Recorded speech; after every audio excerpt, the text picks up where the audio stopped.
जय श्रीराम. तर मी आहे आता सध्या नाशिक सोग्रस हायवेला आणि माझ्यासोबत आज खूप मोठी दुर्घटना होता राहिली. तर हे आता तुम्ही पाहत असाल, हे आहे आपला ब्रेकचा बोल्ट.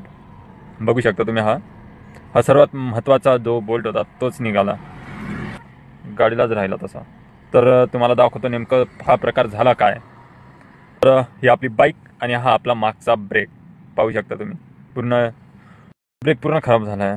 खराब नाही झाला म्हणजे हा जो बोल्ट होता हा ब्रेकचा डायरेक्ट निघून आला होता आणि ही स्प्रिंग लटकते, ही पण स्प्रिंग निघून आली.